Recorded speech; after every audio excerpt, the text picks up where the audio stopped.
Good morning, class 11. In previous class, we have studied about indirect methods for measurement of large distances, जिसमें हमने parallax method को study किया था और different planets और stars इनकी जो डिस्टेंसेस हैं वो हमने फाइंड करने का मेथड समझा था। प्लैनेट्स की डायमेंशंस, उनके साइजेस हम इस इनडायरेक्ट मेथड से यूज कर सकते हैं, मेजर कर सकते हैं। In next class we are going to measure small distances in using indirect methods, and in this procedure first we will study about Avogadro's hypothesis. Avogadro hypothesis को detail में study करने से पहले हम थोड़ा सा इसके कॉन्सेप्ट्स को समझें। दैट हमें ये पता है कि कोई भी सब्सटेंस एटम्स और मॉलिक्यूल से मिलकर के बना है। Molecules are made up of atoms और एटम्स की जो शेप है that is considered as spherical. And when two spheres are placed in contact, obviously some space left empty between two spheres. तो इसी टाइप से हमें ये पता है कि जो substance है it is an assembly of large number of molecules packed together. molecule के बीच में bonding होती है, intermolecular force होता है, वो आपस में attach रहते हैं, but still there is some empty space left between them. Okay.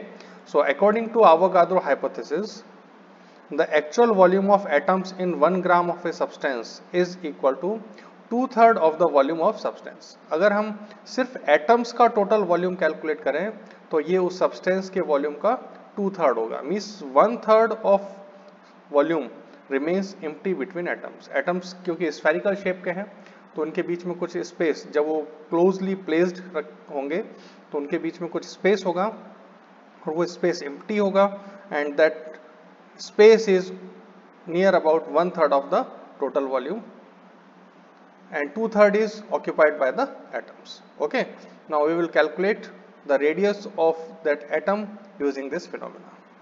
So first of all, suppose a substance is given to you, let its molecular mass is m. तो हमें concept से पता है कि किसी भी ऑब्जेक्ट के मॉलिक्यूलर मास में number of atoms Avogadro number के इक्वल होते हैं. So number of atoms in this mass it will be equal to n. So what is number of atoms in 1 gram of substance? अगर m gram में n number of atoms है then number of atoms in 1 gram of substance will be n upon m. Okay, so these are the number of atoms present in 1 gram of substance. Substance का जो mass है वो हमने 1 gram लिया है. Okay, now suppose radius of atom is r. अगर एक atom के वॉल्यूम की बात करें, it is spherical in shape, so its volume will be 4/3 pi r cube. यहाँ पर नंबर ऑफ एटम्स कितने हैं? The number of atoms are n upon m. तो इन n अपॉन m एटम्स का जो वॉल्यूम होगा वो कितना होगा?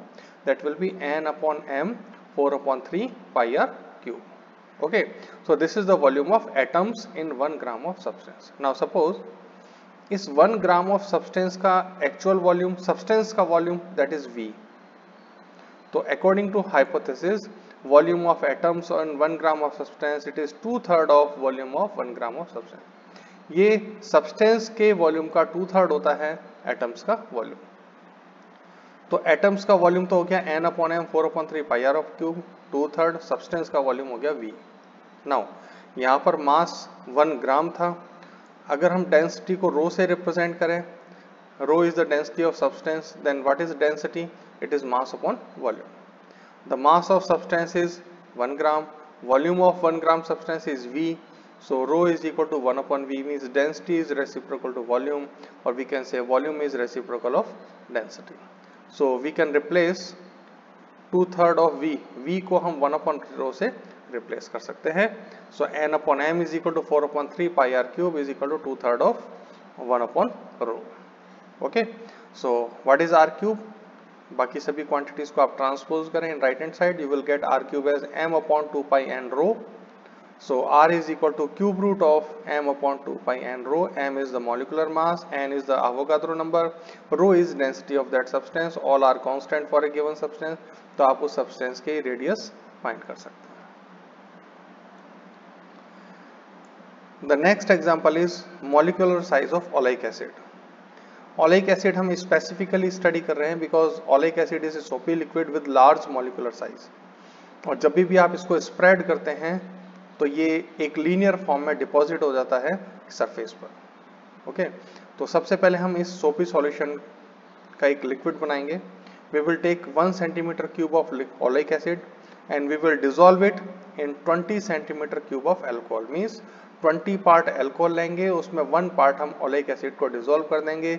So the concentration of liquid becomes 1/20. तो 20 part alcohol में 1 part oleic acid. Okay. Now अब आप इस लिक्विड का, ये जो आपने फर्स्ट स्टेप में जो लिक्विड बनाया है, इस लिक्विड का 1 सेंटीमीटर क्यूब लेंगे. इसमें ऑलरेडी ओलेइक एसिड की कंसंट्रेशन 1/20 है. Now dissolve 1 centimetre cube of above solution in again 20 centimetre of another alcohol. अब आप दूसरा 20 सेंटीमीटर क्यूब अल्कोहल लेंगे और उसमें इस सॉल्यूशन का 1 सेंटीमीटर क्यूब डिसॉल्व कर देंगे. तो ऑलरेडी ओलेइक एसिड 1/20 की कंसंट्रेशन में था. अगेन यहाँ पर आप 20 पार्ट अल्कोहल में 1 पार्ट इस सॉल्यूशन को डिसॉल्व कर रहे हैं. तो the concentration of oleic acid becomes 1/400. 1/20 by 1/20. So it is 1/400. Okay. Now suppose आपने ये जो वॉल्यूम लिया है, इसके एक ड्रॉप का वॉल्यूम V है. अगर मैं इसके n ड्रॉप्स ले लूं, so n ड्रॉप्स का वॉल्यूम मेजर करना इजी होगा. So obviously it will be equal to nV centimeter cube. Okay. So we will take n drops of this solution. If 1 drop volume is V, then n drop volume will be nV centimeter cube. अब आप क्या करेंगे? Spread this nV volume liquid on the surface of water taken in a broad vessel.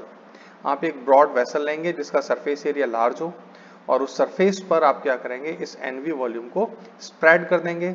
तो oleic acid एक thin film की form में completely stretch हो जाएगा और spread हो जाएगा और spread होने पर एक थिन फॉर्म लेयर का फॉर्मेशन करेगी. Stretch the film carefully. इस पूरे लिक्विड को आप पूरी सरफेस पर केयरफुली स्प्रेड कर दें ताकि एक यूनिफॉर्मली वो स्प्रेड हो जाए. ओके. नाउ स्प्रेड करने से क्या होगा? अल्कोहल में इवेपोरेशन होता है. So after the evaporation of alcohol, this film of oleic acid is left on water surface. हमने जो लिक्विड लिया था उसमें ओलेइक एसिड को अल्कोहल में डिसॉल्व किया था. अल्कोहल को जब आपने स्प्रेड कर दिया, इस लिक्विड को जब आपने स्प्रेड कर दिया on the surface of water, surface area large होने पर अल्कोहल इवेपोरेट हो जाएगा and the left one quantity will be of the oleic acid. So thin film of oleic acid is left on water surface. Okay. तो हम इस type से assume कर सकते हैं ये ओलेइक एसिड के एटम्स हैं और ये इस टाइप से एक थिन फिल्म की फॉर्म में स्प्रेड हो जाते हैं. फिल्म का एरिया A है. Now the thickness of film is equal to its diameter, क्योंकि ये लीनियर फॉर्म में अरेंज्ड है. तो एक डायमीटर को अगर मैं D से रिप्रेजेंट करूं, एरिया को अगर मैं A से रिप्रेजेंट करूं, obviously volume of oleic acid it is equal to area into diameter. Volume of oleic acid is equal to area into diameter. Now यहाँ वॉल्यूम ऑफ ओलेइक एसिड लेना है, not of liquid. What was the volume of liquid? It is nV centimetre cube. इस liquid में oleic acid की concentration 1/400 थी. So volume of oleic acid is equal to nV/400 centimetre cube. Substitute this value here. So nV/400 is equal to A into D. तो इससे आप D calculate कर सकते हैं. nV/400 A. एरिया को आप ग्राफ पेपर की हेल्प से इरेगुलर शेप्स का एरिया कैसे फाइंड करते हैं लोअर क्लासेस में आपने स्टडी कर रखा है. तो आप उस एरिया को कैलकुलेट करें. nV is the volume of n drops. तो जब आप उस लिक्विड की n ड्रॉप्स लेते हैं तो उनके वॉल्यूम को आप मेजर कर सकते हैं. Okay. So in this way you can calculate diameter D of oleic acid. Next is mass. These are the basic fundamental quantity. The mass of a body is quantity of matter contained in it. किसी भी substance का formation matter से होता है और matter है तो mass है. Matter से ही mass का formation होता है. Its SI unit is kilogram. It does not depend on temperature, pressure and location of the body in space. It is a scalar quantity. Actually, mass किसी भी substance की essential property है. अगर object है obviously it is made up of some matter, और अगर matter है then it will have some mass also. So mass is essential property of an object. Okay. Now quantity of matter किसी भी object में constant रहता है, तो किसी भी ऑब्जेक्ट का मास भी क्या रहेगा, कांस्टेंट रहेगा। On the other side if I से वेट, ग्रेविटेशनल फील्ड में जाने पर कोई भी ऑब्जेक्ट कितना ग्रेविटेशनल पुल एक्सपीरियंस करता है, that gravitational pull is known as its weight. The weight of a body is the force with which an object is pulled towards the centre of earth. तो gravity या gravitational force के कारण object कितने force से pull होता है, that gravitational pull is known as its weight. Okay, force formula is mass into acceleration, so weight is also a force, so its formula is also mass into acceleration. M is the mass of substance, G is gravitational acceleration, so weight of an object becomes M into G. As acceleration is a vector quantity, hence weight of an object is also a vector quantity. Okay, now if we talk about its unit is Newton or kilogram metre per second square. अब हमें ये पता है कि value of g it changes from place to place. आप equator पे हैं, आप पोल पर हैं, ओके, तो ये प्लेस टू प्लेस जी की वैल्यू चेंज होती है। So weight of a body is different at different places. तो वेट की वैल्यू हर जगह पर अलग अलग होगी, एक प्लेनेट से दूसरे प्लेनेट पर जाने पर भी इसकी वैल्यू चेंज होती है। The direction of weight is toward centre of earth, as weight is a vector quantity, so gravitational pull acts towards the center of earth. Similarly, acceleration is also directed towards center of earth, hence weight of an object is also directed towards center of earth. So these are some differences between weight and mass. कुछ चीजें तो common है, ये remaining properties हैं। that mass of an object cannot be zero. Object is made up of matter and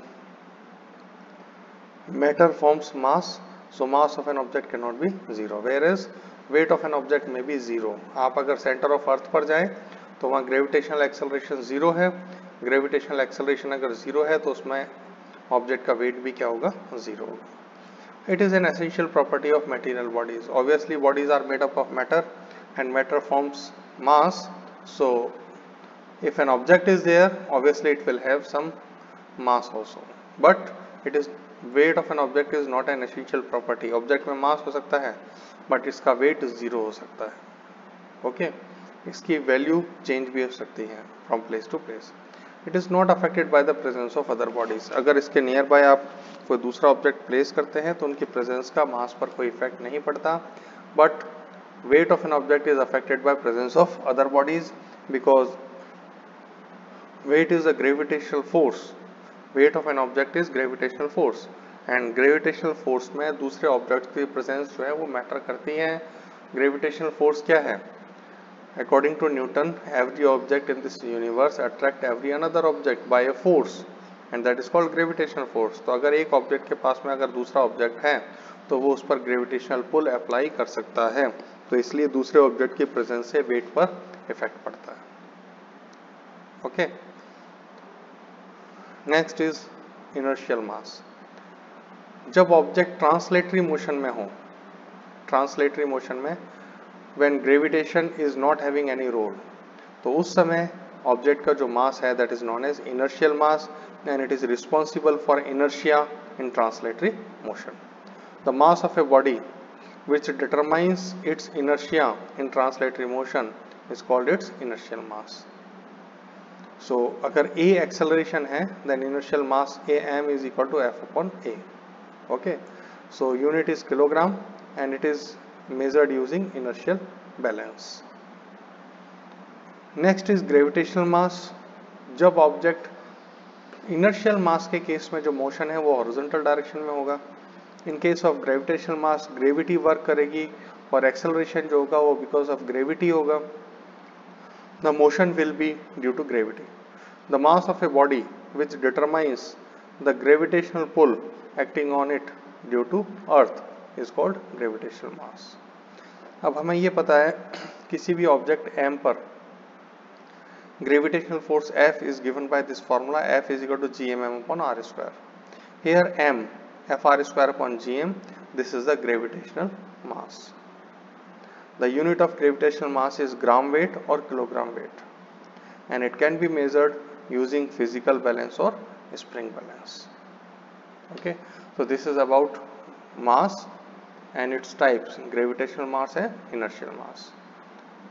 Okay, in our next class we will study how we measure inertial and gravitational mass with the help of inertial balance or physical balance. That's all for today. Have a good day.